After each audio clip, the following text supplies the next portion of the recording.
Mzigo unaanzia chumbani, Masi akiwa na mama yake. Mama anasema nilitaka kuongea na wewe kabla hujalala. Hongera kwa kufaulu kwenye mitihani yako, ila shule nayokupeleka kesho ni shule ya kitajiri, hivyo unatakiwa ufocus kwenye masomo na ufuate sheria na kanuni za shule. Asubuhi mama anamwandaa Masi kwenda shule. Mara anakuja rafiki yake anaitwa Ani. Mama anasema ona jinsi mnavyopendeza. Babake na Ani akafika. Hizi familia mbili ni jirani. Basi mzee akawapeleka shule. Baada ya kufika shule, wakiwa ndani ya hostel, Masi anasema nimemiss mama angu. Ani anasema bora nipo mbali na baba angu. Sasa hivi nina uhuru wa kufanya ninachokitaka. Ni mwendo wa kupata raha tu. Ani, tumekuja kusoma, sio kupata raha. Kusoma kwenyewe kupo tu. Asubuhi shuleni aka kabinti kanakula zake biskuti. Mara wanafika posh girls, wababe wa shule. Piga magoti, zitupe hizo biskuti chini. Asimama, zikanyage. Piga magoti tena, weka mikono juu, inyoshe vizuri. Inapendeza Wakamkagua pale kisha wakamtimua. Kumbe Masi na Ani walikuwa wanaangalia. Ani ni kucheka tu. Unacheka nini? Nimetokea kuwapenda. Wanaitwa posh girls, wasichana wa matawi ya juu. Niliona mnawaangalia sana, nikaona nije niwaonye. Hata hivyo naitwa Nili. Mimi naitwa Masi na mimi naitwa Ani. Waliporudi hostel, Masi anasema sijapenda ulivyomfanyia yule mwanafunzi. Ani anasema ile sehemu ni special kwa ajili ya posh girls. Yeye akaenda kukaa. Masi anasema hii ni shule, wanafunzi wote tupo sawa. Masi, naonesha vidole vyako, unaona vilivyo, watu hatupo sawa. Mida ya usiku, Masi anamwamsha Ani. Ani, amka tusome. Masi, niache nilale, tusome masaa machache tu, alafu talala tena. Aya, amka ukatembee kidogo, utoe usingizi machoni. Wewe naye msumbufu tu. Amna, njoo usome ili ufaulu. Ani akatoka nje. Kumbe muda huo usiku, poshigezi wanarudi kutoka kwenye party. Huwa wanatoroka shule usiku, wapo vibe kichizi. Mara Ani akawaona, akasogea. Hawa poshigezi ndio wanaishi maisha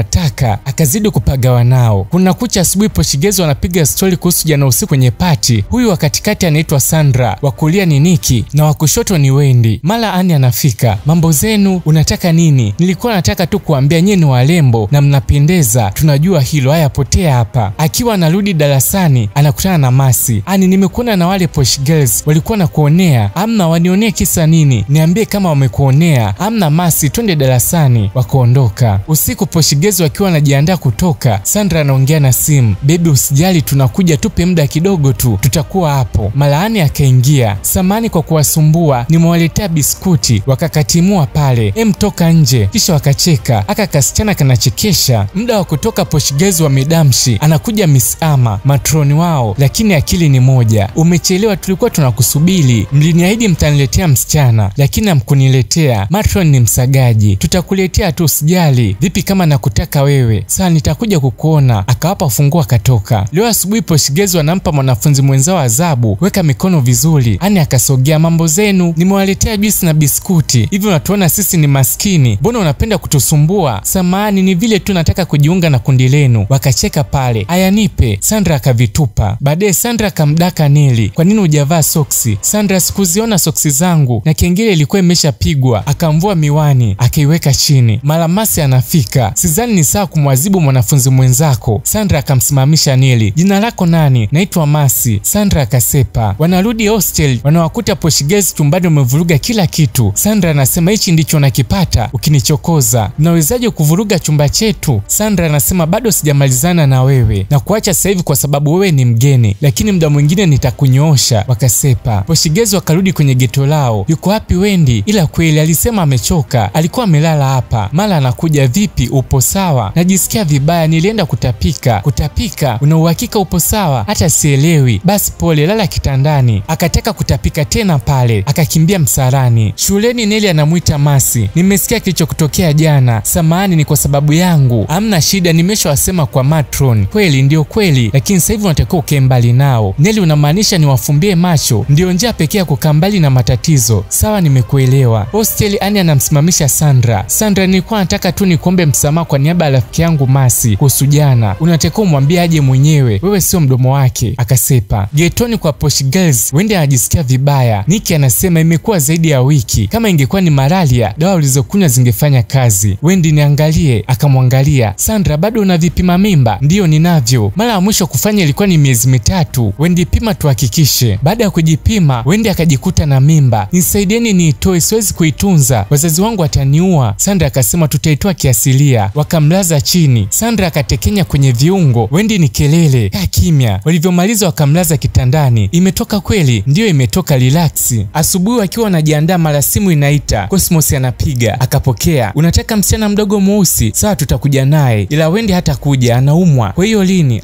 Next weekend. Sawa, tutakuja. Niki, kuna bonge la party linakuja na nataka msichana mweusi, hatuwezi kupoteza hii pesa. Baadaye wamekaa shuleni, Sandra anasema nimeangalia shule nzima lakini sijampata msichana mdogo mweusi. Kwa hiyo tutafanyaje? Hata sielewi, lakini hatuwezi kuipoteza hii hela ya Cosmos. Amesema watu wazito wanakuja. Mara Masi na Ani wakapita. Sandra akasema nimeshampata wa kumpeleka. Sandra akamfuata Masi. Niliongea na matron na ulikuwa sawa, sitaki kuwaonea wanafunzi wenzangu na nakuomba msamaha tafadhali Masi, nisamee. Nimefurahi kusikia hivyo. Kweli tunaweza kuwa marafiki? Sawa, haina shida. Akamkumbatia pale. Asante kwa kunibadilisha, nitakuona baadaye. Leo mama kaja shuleni, ni siku ya visiting day. Mama anasema ona jinsi unavyopendeza, wanakujali sana. Ila mama, mbona kama hujanimisi? Unawezaje kuongea hivyo huku unajua kabisa nimekumisi? Na usisahau kumuomba Mungu katika harakati zako zote za masomo hapa shuleni. Kisha mama akaondoka. Ani akaitwa na Sandra. Unamjuaje Masi? Ani akasema Masi tumekuwa naye pamoja, aniambie kila kitu kuhusu Masi, yani kila kitu. Ani akaanza kutililika. Masi ni mtoto pekee kwa mama yake na alimpoteza baba yake tangia tunasoma primary. Sandra akamuita Masi. Unaendeleaje? Nipo sawa. Umetokea wapi? Nimetoka kufanya ibada. Sawa, nimekuletea hapa baadhi ya vitu nilivyoletewa na marafiki zangu siku ya visiting day. Masi akakataa kuvichukua, baadaye akakubali na nialike muda mwingine kwenye ibada. Alivyorudi, Niki anamwambia Wendy damu bado zinatoka, tunatakiwa tumpeleke hospitali. Sandra anasema nilijua una akili, kumbe ni bogus. Unataka tumpeleke alafu ajua ametoa mimba. Sasa tufanyaje? Tulia, nitaenda kuongea na Miss Ama atupe kitu cha kuzuia damu kutoka. Masi akakutana tena na Sandra. Sandra anasema nilikuwa nakutafuta, nimetoka chumbani kwako, nimegundua kuwa huna saa mkononi, hivyo nimeamua kukupa saa yangu ambayo nilinunuliwa na marafiki zangu. Ni nzuri,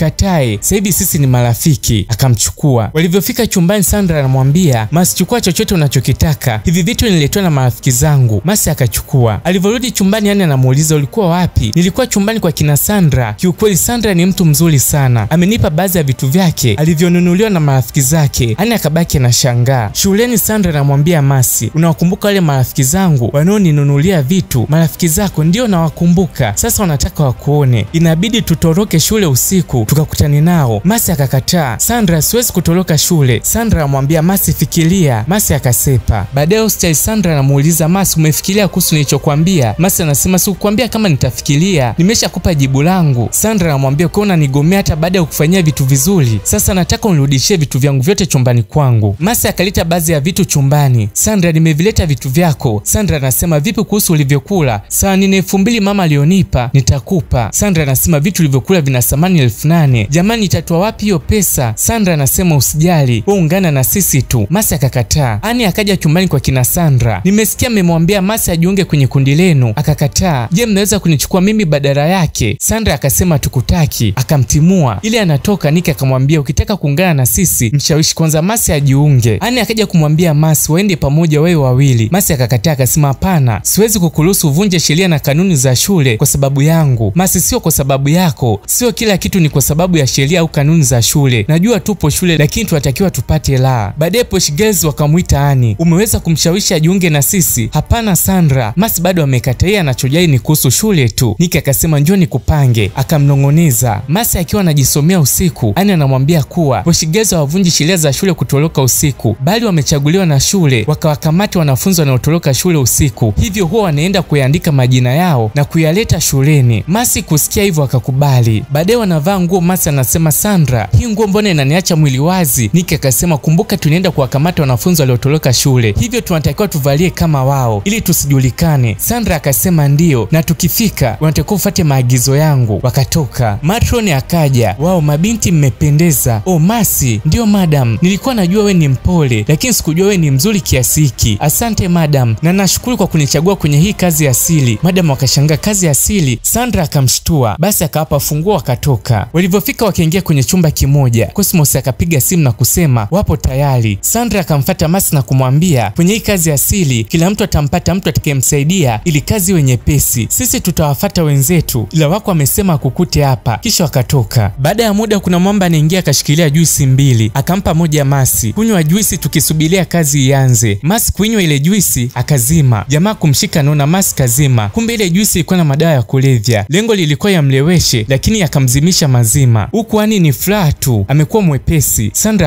akafika, Nicky akamuuliza tumetengeneza shingapi? Sandra akasema tumetengeneza 250,000. Wote midomo wazi. Sandra akasema ni kwa sababu ya jamaa aliyekuwa na Masi amelipa mara 2. Ndio akashtuka, yuko wapi Masi? Wakaja kumwangalia chumbani. Ani akamfuata Masi. Masi, amka, bado umelala? Kila akimwamsha Masi bado yupo kimya. Nicky akamkagua kwenye mishipa ya mikono, akasema Masi amekufa. Wakapagawa pale, vichwa vikawaka moto. Nicky akamuuliza Sandra, tunafanyaje sasa? Wakaanza kula viapo. Hii siri haitatoka kwenye hichi chumba. Kila mmoja akala kiapo. Ani akauliza lakini vipi kuhusu mwili wake? Sandra akasema kwenye hiyo hoteli hakuna CCTV kamera, kwa hiyo tuutoe mwili tukautupe sehemu. Basi wakaenda kuubeba mwili. Nyumbani mamake na Masi amelala, akashtuka, akaanza kuomba, Mungu wa mbinguni, sijui maana ya hii ndoto niliyoyota kwa mtoto wangu. Mama akaanza kukemea zishindwe nguvu zote za giza zinazomwandama mtoto wangu. Mungu mlinde. Mama bila kujua mtoto wake ameshakufa. Baadaye wanarudi asubuhi, Miss Ama ambaye ni matroni wao anawauliza mbona mpo watatu? Wanne Masi yuko wapi? Ila hata inihusu, nipeni funguo zangu ila mkikamatwa jueni mimi simo. Kisha akasepa. Ani anaingia chumbani analia akita Masi, Masi tafadhali rudi. Huko nako Nicky na Sandra wanaingia chumbani, wanamkuta Wendy kalala chini. Nicky kumwangalia bado yupo hai. Anasema tunatakiwa tumpeleke hospitali. Sandra anakataa, watajua tulimtolea mimba. Mwambie hata matron, mwambie tumemkuta chini, hatuwezi kumwacha afe. Nyamaza, relax. Baadaye matron anawaambia Wendy yupo katika koma na amepelekwa hospitali iliyopo karibu na shule na wazazi wake wamepigiwa simu, ila madaktari wanaulizia kama watu wake wa karibu mkawaambie nini kimetokea. Nicky anasema hatujui kilichotokea, sisi tulimkuta amelala chini. Leo asubuhi mama kaja shuleni akamuona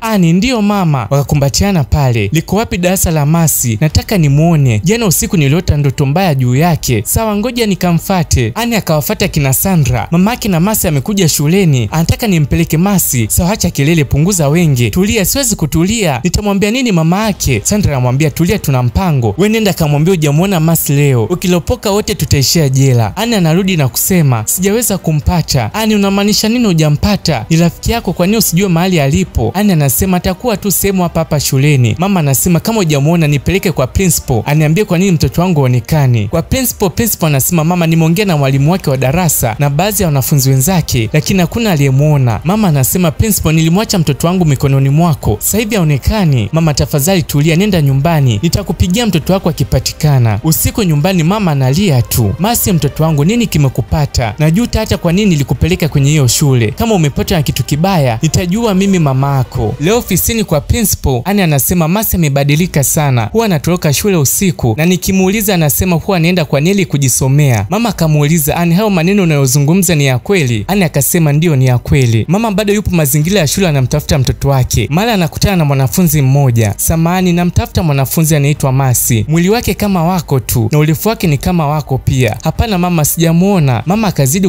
kuchanganyikiwa. Mama akarudi nyumbani analia tu. Anajiuliza mtoto wake Masi yuko wapi? Isitoshe ndo mtoto pekee aliyenaye, hana mtoto mwingine zaidi yake. Mama ni mawazo tu. Mzimu wa Masi ukaanza kuwasumbua. Ani usiku amelala, anasikia mlango unagongwa. Kwenda kuangalia kukuta mtu. Akarudi kulala. Mara chooni maji yanamwagika. Kwenda kuangalia hamna kitu. Asubuhi anaamka Masi kakaa kwenye kiti. Akapiga kelele akakimbia. Masi akapotea. Muda wa break shuleni, Nicky na Sandra wanapiga story. Nicky kuangalia pembeni anamuona Masi anapita. Akamuita, we Masi. Sandra muangalie Masi. Akaanza kupiga ukunga. Sandra akamziba mdomo. Acha kupiga kelele, tulia. Nimemuona Masi anapita. Sandra anasema mbona mimi sijamuona? Usiku hosteli wamelala. Sandra usingizi ukao na mzingua. Akasikia sauti inamuita. Kuangalia akapiga kelele. Akamkimbilia Nicky. Sandra, shida nini? Nimemuona Masi. Nicky kusikia hivyo naye kelele. Alikuwa hapa. Mara simu zao zikaita. Wakazitupa. Mule ndani ikawa ni kelele tu. Ani chumbani amelala na yeye anasikia Masi anamuita. Akajifunika na mto. Masi akatokea. Masi tafadhali nisamee. Masi anasema mwambie mama yangu